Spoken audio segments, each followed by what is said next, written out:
Today's episode is brought to you by Mazars. SoundCartel.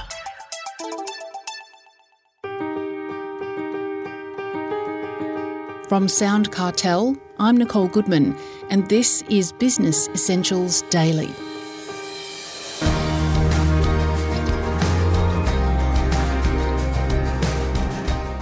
A decade ago, Nicole Ashby's husband was often away working on oil rigs off the coast of Australia. It meant Nicole was bringing up their children on her own for long stretches at a time.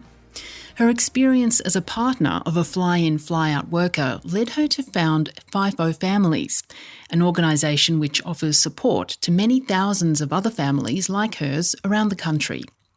Almost by accident, Nicole found herself as the media go-to person for her industry.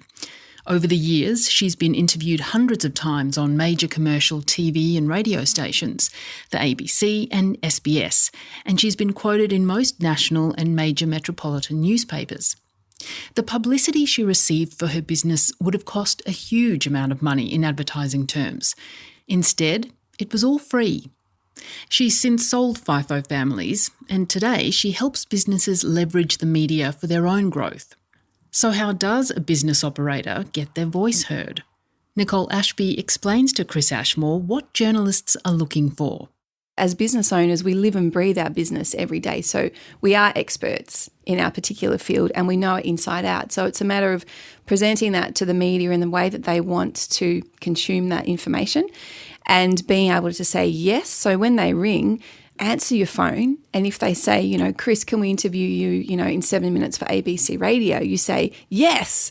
And that's one of the key things, always being available and always saying yes and being passionate and sharing your expertise. It can be daunting though. Oh, absolutely. My first radio experience, I was absolutely petrified. My heart, I felt like it was going to, jump out of my chest. My palms were sweaty. And that was just for talkback radio. That wasn't even a real radio interview, but that was my first experience on air. And I'd say probably the first 5 to 6 media interviews, I was really, really nervous.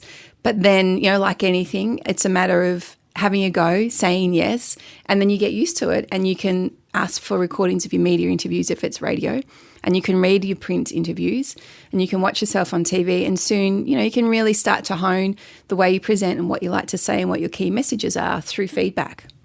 So how many interviews did you complete as founder of FIFO Families, and were there any negative experiences?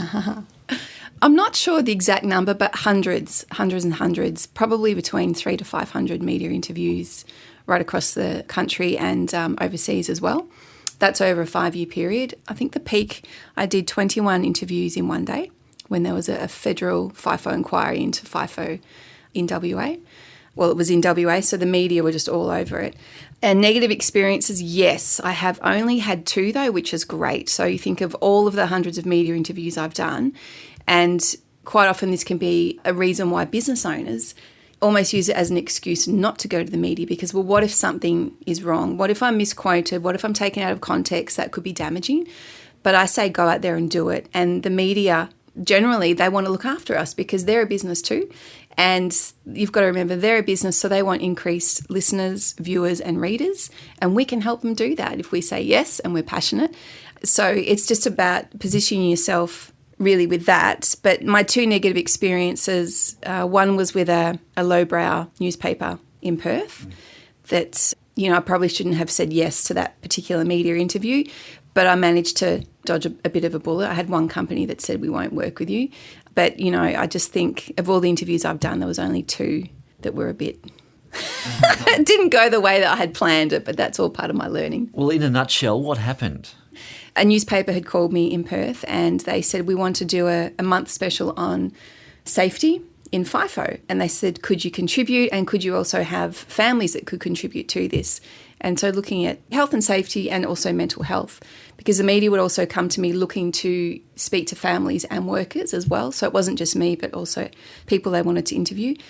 And I said, yeah, sure. So, and I immediately thought about my husband who on the oil rig would take a homemade first aid kit of Band-Aids and Panadols, because if he got a headache or if he had, a slight cut in his finger, for him to go to a medic and ask for a Panadol or a Band-Aid meant that an LTI, so a lost time incident, would be recorded. And back then they got rewards for no LTIs. So they were basically encouraged not to go to the medic unless it was quite extreme. So hence he would have his own Panadol and Band-Aids. So this is what I'd said in the article and told the reporter that. And what the reporter did was, the headline was, FIFO workers take homemade first aid kits to site. And he basically really sensationalised the story and made it sound like workers they were giving themselves stitches when they were cutting themselves and wrapping bandages around their heads, and it made it sound really extreme. And so I was quoted out of context, and he left the bit that I had just said Band-Aids and Panadol. So that went to print, and the following Monday I kind of was, walking down St George's Terrace in Perth thinking, looking for people swooping me basically. I was very aware, thinking, oh my goodness, that was not written with the perspective that I was hoping for. But only one company who wasn't a client of ours said, we've worked really hard in this space in terms of health and safety, and we won't work with you, which, was fair enough. The following week, the headline was Department of Mines and Petroleum launches investigation into homemade first aid kits, which was pretty terrible. So I marched into the office of the Department of Mines and Petroleum and met with the director there and said I was taken out of context. That is not what they said. And they said to me, look, Nicole, we realise the reputation of this newspaper, and, it's okay. It's okay. So just kind of let it lie, and nobody spoke about it again, which was great. So that was the most negative experience I've had. But the learning from that was that, and this is what I also teach people, was it really relevant to my business? So should I have been commenting on FIFO health and safety? Was that my core business? No, it wasn't. So it wasn't really an area that I should have commented in the first place. So that was my learning from it. So what steps do you think a business owner could do to get exposure? It's so easy for business owners to get into the media and to generate, TV, radio, newspaper, podcast interviews. So easy. Everybody thinks it's difficult, or that the media won't want to talk to them because they're not perceived as experts, predominantly by themselves. But it's really easy. So it's about, if you don't have any contacts within the media, it's about writing a well-crafted media release and sending that to a contact at the media. And it's about understanding the way that the media want to receive information from you. And once you learn how to do that, you'll be on the way. You'll have interviews under your belt, and that will really position you as an expert, as an authority in your field. So it's really not difficult to do. You don't have to pay for it. So business owners, again, often think that to get in the media, we have to pay for a radio ad or a TV ad or take an ad out in the newspaper.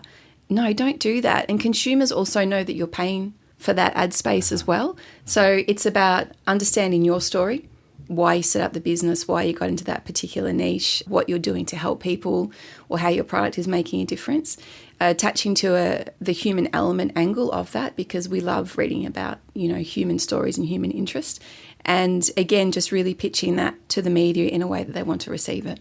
Is it worth picking up the phone and ringing a radio station, for example? Oh, yeah, absolutely. So that talkback interview that I alluded to, that was my first radio experience, and that was talkback. ABC Radio in Perth were looking to speak to FIFO wives and mums, and a friend called me and said, quick, ring up, get on air. So I did.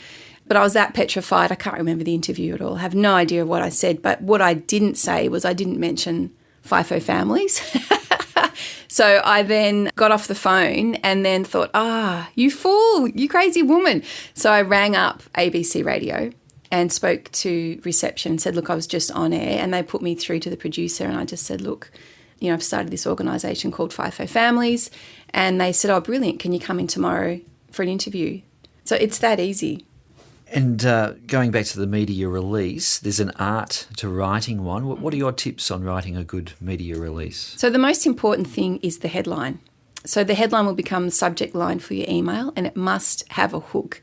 So you've got to make it sound intriguing, sexy. It's got to grab attention. So if you think, when you're in the supermarket and you've got the magazines at the checkout, have a look at their headlines, because those magazines sell off the back of the headlines, because it's got to capture our attention while we're at the checkout, waiting in line.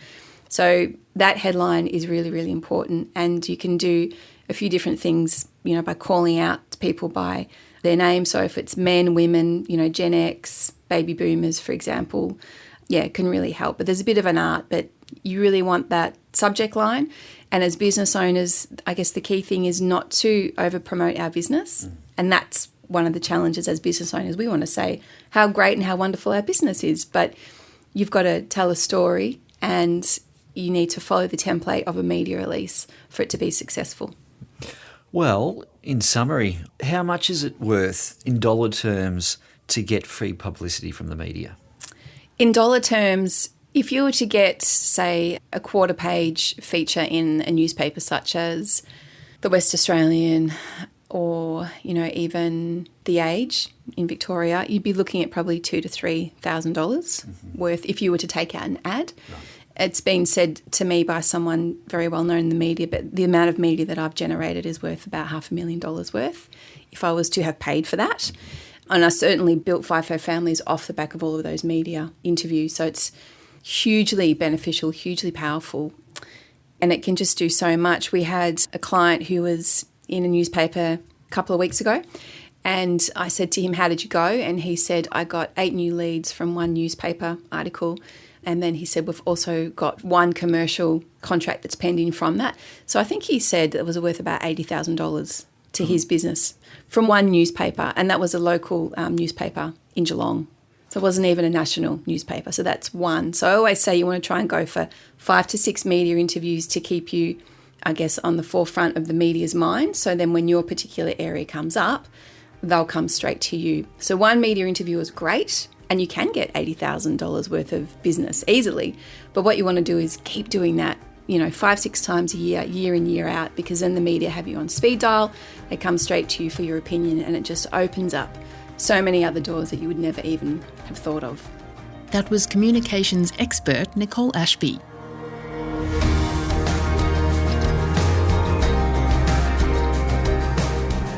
Business Essentials Daily is a SoundCartel podcast.